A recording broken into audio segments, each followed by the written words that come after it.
Hi everyone, this is Veronica. आज का topic हमारा फिर से ह्यूमन एनिमल कन्फ्लिक्ट पे है और यहाँ पे एनिमल है वाइल्ड बोर यानी जंगली सुअर, वाइल्ड पिग जिसको आप कहते हैं। अब ये कन्फ्लिक्ट गोवा में देखा गया है, इसके बारे में हम डिटेल में जानकारी आज डिस्कस करेंगे। आपकी कोई भी क्वेरी हो आप मुझसे कनेक्ट कर सकते हैं सोशल मीडिया पे, because I feel together we can make a huge difference. चाहे फेसबुक पे, इंस्टाग्राम पे या टेलीग्राम पे, पीडीएफ जो है वो आपको सिर्फ और सिर्फ टेलीग्राम पे ही मिलेगा। अब देखिए यहाँ पे डिस्काउंट चल रहा है स्टडी IQ पे, फ्लैट 50% और एक्स्ट्रा 20% डिस्काउंट भी मिल रहा है। आप स्टडी 20 कोड यूज़ करके ये डिस्काउंट अवेल कर सकते हैं UPSC IS कोर्सेज पे, pre plus main smart courses. लेकिन वैलिडिटी इसकी 30 सितंबर 2021 तक ही है। बाकी आप देख सकते हैं फ्लैट 50% सेम डिस्काउंट सभी कोर्सेज पे चल रहा है जो यहाँ पे मेंशन है। आप ये स्क्रीनशॉट ले सकते हो, इनमें से किसी भी कोर्स में आप इंटरेस्टेड हैं तो आप कॉल करके जो नीचे आपको नंबर्स दिख रहे हैं उन पे जानकारी ले सकते हैं। Now coming back to the topic, जुलाई में गोवा के चीफ मिनिस्टर जो हैं प्रमोद सावंत, उन्होंने एक प्रोसेस इनिशिएट किया कि हम वाइल्ड बोर को वर्मिन घोषित कर देंगे। तो वर्मिन क्या है? वर्मिन उन एनिमल या इंसेक्ट्स या छोटे जानवरों को कहा जाता है या तो जो डिजीज कॉज करते हो, जिनसे बीमारियां होती हो, या फिर जो लाइफ स्टॉक और प्लांट्स को, क्रॉप्स को नुकसान पहुंचाते हो, आपकी फसल बर्बाद कर रहे हैं। जैसे उत्तराखंड में, हिमाचल प्रदेश में आपने देखा मंकीज बहुत ज़्यादा फसलें तबाह कर देते थे, तो उनको वर्मिन घोषित किया गया। तो इसी तरीके से वाइल्ड बोर भी यहाँ पे क्या करता है, लोगों के जो फार्मर्स हैं उनके क्रॉप्स को डिस्ट्रॉय कर देता है। इसलिए यहाँ पे ये प्रोसेस चली कि वाइल्ड बोर को फाइनली आप वर्मिन घोषित कर दो स्टेट में। इससे पहले उत्तराखंड और बिहार ने जो वाइल्ड बोर है इसको वर्मिन घोषित कर दिया था कि ये वैसा जानवर है जो, एक तो ये IUCN लिस्ट भी अगर आप देखेंगे तो वहाँ पे इसका लीस्ट कंसर्न आता है कि ऐसा कुछ डेंजर नहीं है, और ये लीस्ट कंसर्न है, ऐसा नहीं है कि ये एंडेंजर्ड है, एक्सटिंक्ट होने वाला है। So this is least concern. तो ये वर्मिन घोषित करने से क्या होगा, इसकी जो हंटिंग है वो लीगल हो जाएगी, राइट। और फार्मर्स को भी यहाँ पे सुकून मिलेगा और कन्फ्लिक्ट हम बचा पाएंगे एनिमल और ह्यूमंस के बीच में, क्योंकि इसने बहुत ज़्यादा, आप कह सकते हैं, उनके खेतों में तबाही मचा के रखी है। Now submit study backing decision to declare wild boar as vermin. अब यहाँ पे इन्होंने कहा है कि पहले तो आप सबमिट कीजिए कौन सी स्टडी बोलती है कि आप इसको, किसी जानवर को वर्मिन घोषित करो, कोई तो स्टडी होगी। तो इस तरह से न्यूज़ में आपको ये दिखेगा। अब देखिए 5 साल पहले फार्मर्स के जो ग्रुप गोवा में है उन्होंने 4 स्पीशीज़ को कहा कि इनको आप वर्मिन घोषित कर दो। ये 4 स्पीशीज़ कौन सी थी? इंडियन वाइल्ड बोर, इसका साइंटिफिक नेम है Sus scrofa cristatus, rhesus Macaca mulatta, grey langur Presbytis entellus and Indian porcupine Hystrix indica. तो ये 4 स्पीशीज के लिए फार्मर्स ने बोला कि प्लीज़ आप इनको वर्मिन कैटेगरी में डाल दो। Government can assign to certain wild animals that have become significant nuisance. तो वर्मिन, गवर्नमेंट किन एनिमल्स को वर्मिन घोषित कर सकती है? जिन्होंने ह्यूमन पॉपुलेशन के लिए न्यूजेंस क्रिएट करके रखा है, क्रॉपलैंड्स को, फार्म्स को या ह्यूमन लाइफ को उससे डेंजर है। तो फार्मर्स का ये रिक्वेस्ट 5 साल पहले का था।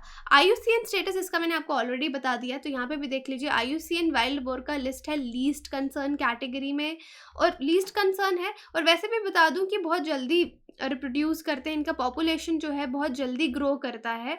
लेकिन शेड्यूल 3 जो Indian wild life protection act 1972 का है, वहाँ पे ये प्रोटेक्टेड है। Section 62 wild life protection act central government को ये पावर देती है कि वो नोटिफिकेशन निकाल सकते हैं, नोटिफाई कर सकते हैं, किसी भी वाइल्ड एनिमल को वर्मिन घोषित कर सकते हैं। तो ये आप देख सकते हैं कि किस आर्टिकल, किस सेक्शन के तहत गवर्नमेंट किसी एनिमल को, वाइल्ड एनिमल को वर्मिन घोषित कर सकती है। Section 62 of wild life protection act, याद रखिए। और IUCN स्टेटस वाइल्ड बोर का लीस्ट कंसर्न।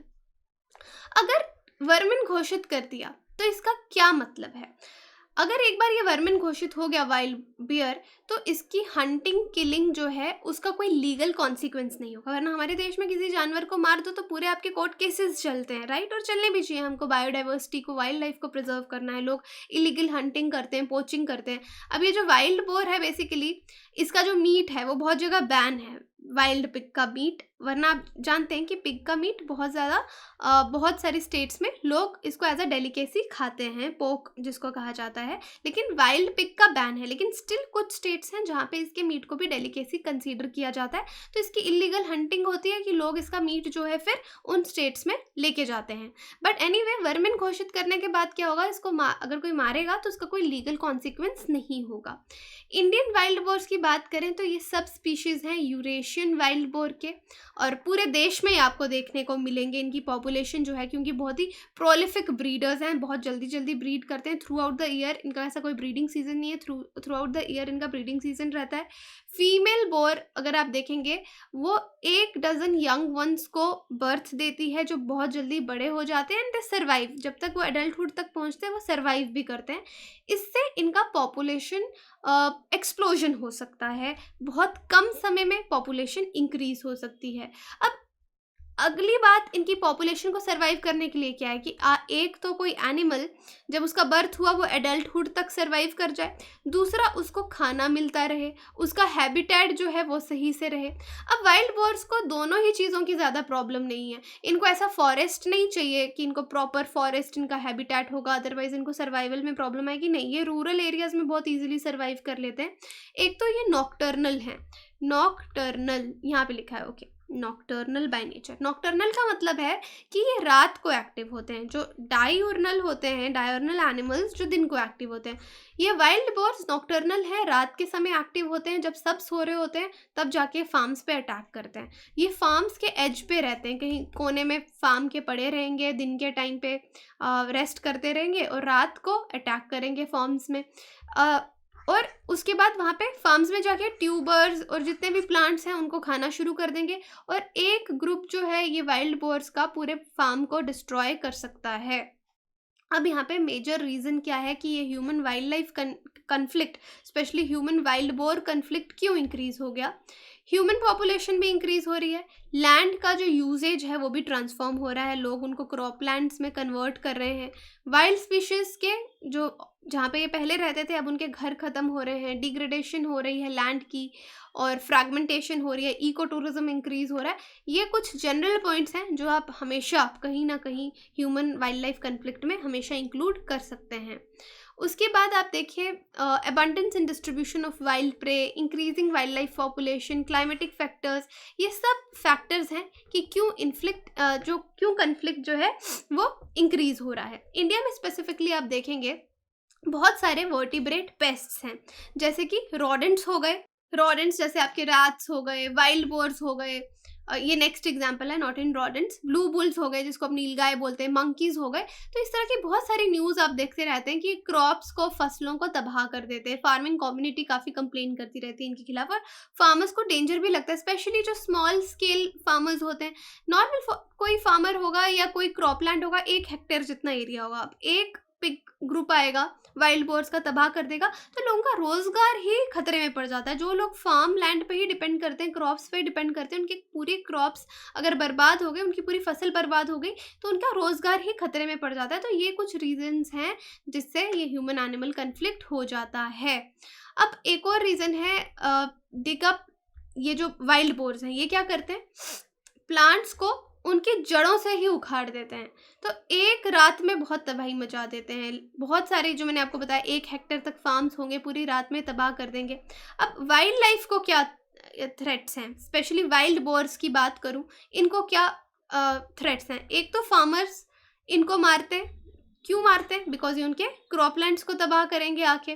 वेस्टर्न घाट्स में भी जैसे मैंने बताया, मीट वाली मैंने बात की कि इसके मीट को वैसे तो बैन किया, लेकिन इनके मीट के लिए आगे पीछे जहाँ पे इनका मीट खाया जाता है, डेलिकेसी इंजॉय की जाती है, उन स्टेट्स में ले जाने के लिए इनको मारा जाता है। लेकिन हमारे पास सस्टेनेबल स्ट्रैटेजीज़ क्या हैं कि अगर हम इनको ना भी मारें तो क्या ह्यूमंस और जो पिग्स हैं, वाइल्ड बोर्स हैं, कैन दे को एग्जिस्ट, साथ में रह सकते हैं? तो बिल्कुल रह सकते हैं। फॉरेस्ट ऑफिशियल्स को रेगुलर ट्रेनिंग और अवेयरनेस फार्मर्स को देनी है कन्फ्लिक्ट वाले एरियाज़ में, ताकि ये कन्फ्लिक्ट हम अवॉइड कर सकें। जिन फार्मर्स का नुकसान हुआ है, अगर हम उनको कॉम्पनसेशन अमाउंट दें, अफेक्टेड फार्मर्स को, स्टेट गवर्नमेंट्स विदाउट डिले उनको ये पैसा दिया जाए, तो भी ये कन्फ्लिक्ट जो है वो कम हो सकता है।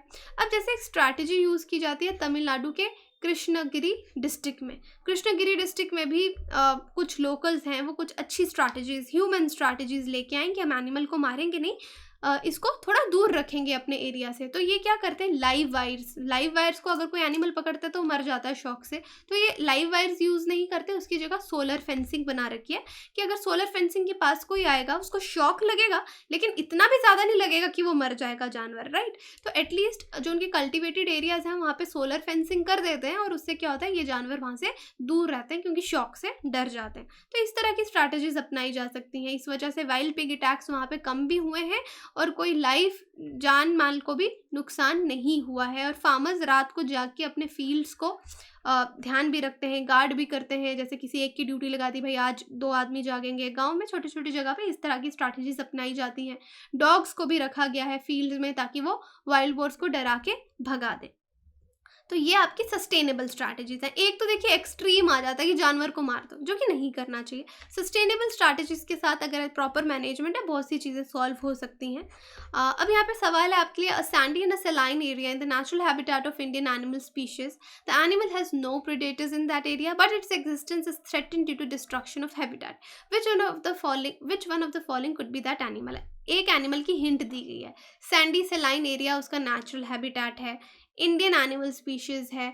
तो ये पूरी लाइन्स आप पढ़िए, उसका कोई प्रेडेटर्स नहीं है, लेकिन उसकी पॉपुलेशन कम हो रही है, उसको थ्रेट है क्योंकि उसका हैबिटेट डिस्ट्रॉय हो रहा है। Indian wild buffalo, Indian wild ass, Indian wild boar, Indian gazelle. तो आप मुझे कमेंट सेक्शन में ये बता सकते हैं, या तो टेलीग्राम पे ये क्वेश्चन आपको मिलेगा एज अ पोल, वहाँ पे उसको अटेम्प्ट करके आप सही आंसर देख सकते हैं। Do attempt this question, examination day पे आपको बहुत मदद मिलेगी। बाकी आप हमारी वेबसाइट विजिट कीजिए, एप्लीकेशन डाउनलोड कीजिए कोर्सेज की जानकारी के लिए। स्मार्ट कोर्सेज EMI पे भी अवेलेबल हैं, आप ऑप्ट कर सकते हैं। बाकी जो नंबर आपको नीचे दिख रहा है उस पर कॉल करके आप जानकारी लीजिए। Thank you so much.